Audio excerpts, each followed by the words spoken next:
Bonjour à toutes et à tous, nouvelle vidéo pour Meet Tennis. On part à la rencontre d'une enseignante. C'est bien d'avoir un public un petit peu féminin dans les interviewés.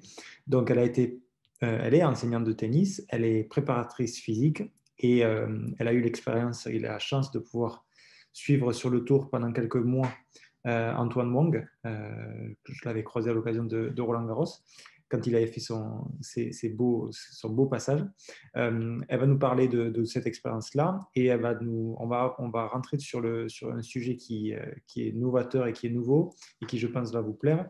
Il s'agit de la reprogrammation neuromotrice où elle se spécialise et elle va nous en parler un peu plus en détail. Allez, c'est parti. Donc, on est parti. Donc, Audrey, bonjour.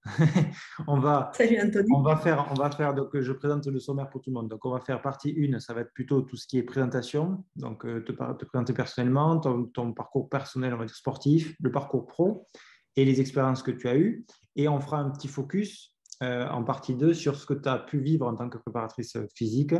Tu me diras le terme exact que tu as pu avoir avec Antoine Wong sur quelques mois, peut-être, ou quelques années. Une année et demie. Ouais, une année et demie, dans quelques mois. Et après, on fera une dernière partie sur sur quoi tu te spécialises, on va dire, sur la reprogrammation neuromotrice. C'est ça. Exactement. Voilà. Donc là, on fera une partie vraiment dédiée à ça et on essaiera de présenter à l'audience, à la communauté, ce en quoi ça consiste et si ça peut être utilisé pour ceux qui nous écoutent. Voilà. Donc, partie 1, du coup, présentation. Est-ce que tu peux te présenter pour tout le monde et après, on enchaîne. Bien sûr. Donc, je m'appelle Audrey Marangon, j'ai 37 ans. Donc, j'ai démarré prof de tennis avec mon DE. Justement, c'est à cette occasion qu'on s'était rencontrés puisqu'on a travaillé ensemble. Et donc, c'est vrai que c'est sympa aujourd'hui de se retrouver dans cette formule, de voir nos évolutions respectives. Et donc, je te remercie de m'avoir invité sur ton espace enseignant tennis pour faire cette interview et cette discussion. Donc voilà, donc ensuite j'ai également un master 2 en sciences du mouvement. Donc là, ça m'a permis de me spécialiser en préparation physique. Et là, donc j'ai pu travailler avec plusieurs joueurs de tennis, de golf, dans plusieurs sports, au foot, au judo. Ces dernières années. Donc, c'est comme tu l'as présenté aussi, donc j'ai travaillé aussi avec Antoine plus récemment. Et depuis 5 ans, donc j'ai repris aussi des études pour continuer à avancer, à se former. Toujours, c'est très important quand on veut être performant, que ce soit pour les joueurs et même pour les staffs. Donc, j'ai repris des études d'ostéopathie. Donc là, je suis en 4e année et donc il me reste 2 ans pour finir cette formation qui me permettra de faire un bon complément avec et la prépa physique d'un côté et la casquette d'ostéo pour pouvoir apporter mais le maximum que je vais pouvoir apporter aux joueurs sur leur performance, sur la prévention des blessures, l'optimisation, etc. Je pense que c'est quelque chose qui est important puisque des retours que je commence à avoir, mais ça donne confiance aussi aux joueurs et ça apporte un vrai plus en fait sur ma pratique. Je pense que ça rassure que ce soit des joueurs, je pense adultes, ou même des parents quand tu as des jeunes avec toi. Tout à fait. Ça rassure voilà, le côté suivi santé également et pas brut, on va dire, entre guillemets, du côté physique, comme on pourrait avoir l'image, qui, je pense, a bien changé, mais bon, qui peut rester encore dans certaines têtes, surtout sur des parents, je pense, encore un peu ancré. Ouais. Tout à fait. Ouais. C'est exactement ça. Aujourd'hui, on le voit, puis je pense que tu l'as fait aussi dans tes interviews avec Quentin ou des préparateurs physiques qui s'orientent vers quand même beaucoup de motricité chez les enfants. C'est vrai que c'est quelque chose qui rassure les parents parce qu'il y a quand même un vrai différentiel à faire entre tout ce qui est formation de jeunes, puisqu'aujourd'hui, je travaille aussi pour la Ligue Occitanie, mais en golf. Et donc là, je suis repartie aussi sur de la formation de jeunes, donc de l'éducation physique avec même les parents et les jeunes, en fait, puisqu'il faut éduquer un petit peu tout le monde. Et c'est vrai que c'est quelque chose de complètement différent du sportif de haut niveau adulte, où là, on est quand même sur un domaine quand même beaucoup plus physique, mais pour certains sportifs, comme tu dis, ça rassure ce côté santé, que ce soit, je pense, avec des préparateurs physiques, qu'ils soient kinés ou ostéo finalement. Ouais. Je pense que cette double casquette va devenir très intéressante dans l'avenir. Dans cette vidéo, Meet Tennis, en quelques chiffres, c'est plus de 2600 abonnés, 250 contenus gratuits, écrits et vidéos mis à disposition sur l'application, sur YouTube, sur la page Facebook et sur Instagram, des documents pédagogiques à télécharger et à consulter sur l'application Meet Tennis, et c'est plus de 300 000 vues. Meet Tennis, c'est aussi un groupe Facebook, communauté des enseignants Meet Tennis, sur lequel vous pouvez échanger, partager, débattre. Meet Tennis, c'est aussi une plateforme de formation en ligne dans laquelle vous allez pouvoir retrouver sur n'importe quel support, que ce soit sur ordinateur, sur tablette ou sur votre smartphone directement via l'application, si vous voulez que cette belle aventure continue. Donc je compte sur vous pour vous abonner sur les réseaux et donner un avis, expliciter les bienfaits qu'apporte Meet Tennis dans votre vie d'enseignant. En tout cas, c'est un plaisir de le faire pour vous, et c'est en partageant, en likant et en faisant grossir cette communauté qu'on arrivera à amener de nouveaux contenus encore plus riches, encore plus intéressants et encore plus utiles pour vous dans votre quotidien d'enseignant. Allez, on reprend la vidéo. Ouais, je pense aussi.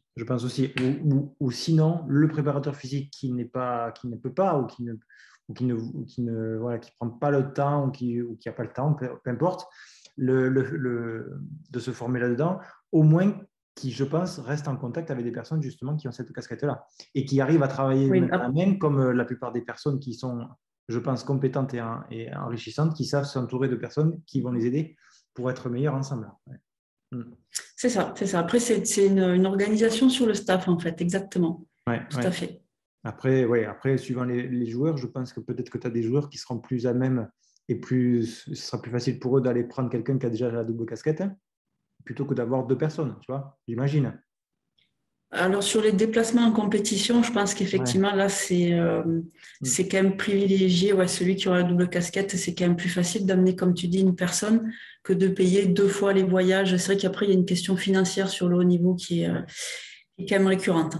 Et puis même, tu vois, j'imagine ce qui peut freiner, je pense, en ayant échangé avec d'autres enseignants, ce qui peut freiner, parce qu'il y en a qui sont prêts à s'entourer de personnes, à rajouter du monde dans le staff, même que ce soit à petit niveau, tu vois, troisième série ou seconde série, quand il y a un projet derrière, il y a besoin de quelque chose de suivi. Oui. Mais il y a toujours le petit frein de s'entendre avec les personnes, tu vois, arriver à travailler ensemble la main dans la main, à essayer de bien échanger, communiquer régulièrement pour ne pas se perdre et pour pas qu'il y ait des désaccords. Évidemment, si c'est toi la personne qui centralise plusieurs domaines, ben là déjà c'est plus facile. Voilà. Là, je suis tout à fait d'accord avec toi, cette façon d'harmoniser le staff autour du joueur. Si on reprend le travail qu'on a fait avec Antoine, on a travaillé avec Lionel Zimler, donc qui est un entraîneur d'une extrême compétence. Comme tu as pu le voir avec Manu, hein, c'est des entraîneurs qui sont vraiment en France, c'est vraiment le must du must, quoi. C'est vrai que là, il y avait une vraie harmonie, une vraie cohésion d'équipe, en fait, j'ai envie de dire, tous ensemble, en fait. Et c'est quelque chose qui est difficile à ressentir à chaque fois qu'on a des projets, en fait. Et là, c'est vrai que ça a vraiment bien marché, en fait. C'est pour ça que tu mets l'accent là-dessus, mais j'en rajoute un petit peu, parce que je pense que c'est vraiment un des facteurs de performance dont on ne parle peut-être pas assez sur du sport individuel. Et c'est vrai que c'est ce qu'on a ressenti tous quand on a bossé ensemble, en fait, ça. Ouais. Voilà, donc Lionel donnait les directives, hein, puisque c'est lui qui fixait les objectifs, mais après, chacun, il laissait la place à chacun de pouvoir exprimer comment on pouvait atteindre l'objectif, que ce soit à travers le physique ou avec le mental, et chacun en donnait un petit peu notre petite patte à l'édifice. C'était vraiment très intéressant. Et du coup, dans ces moments-là d'échange avec donc l'entraîneur principal, on va dire, vous étiez tout le temps entre vous, entre membres du staff, ou il y a le joueur aussi, ou c'est entre vous et après c'est l'entraîneur qui le bascule au joueur. Voilà. Après il y avait de tout, c'est-à-dire qu'il y avait que le staff pour vraiment bien discuter, bien échanger, pour avoir un petit peu les avis de chacun. Et après, on faisait beaucoup de discussions avec Antoine, en fait, puisque c'est quand même le joueur qui est partie prenante, en fait, du projet. Et tout se fait. Il faut que le joueur adhère en fait à ce qu'il fait, et il faut aussi qu'il adhère nous à ce qu'on lui propose. En fait, Antoine avait besoin d'adhérer, mais qu'on lui argumente aussi nos choix beaucoup. Parce que c'est quelqu'un qui est rigoureux, qui est très cartésien aussi. Donc il avait besoin aussi de comprendre pourquoi on l'amenait à faire ce choix-là dans le travail. Et après, il y avait aussi des discussions à l'entraînement quotidiennement, en fait, des fois, puisque moi, en fait, la manière dont j'avais de bosser, c'est soit on faisait le physique au début le matin. Après, quand il allait sur le cours, j'allais aussi sur le cours. Et en fait, on rediscutait encore avec Lionel finalement tous les jours, en fait. Donc, il y avait des réunions formelles de staff et d'équipe avec Antoine, mais il y avait aussi des petits échanges quotidiens, finalement. C'est ça qui a fait aussi que l'équipe s'est construite aussi quand même autour de ça.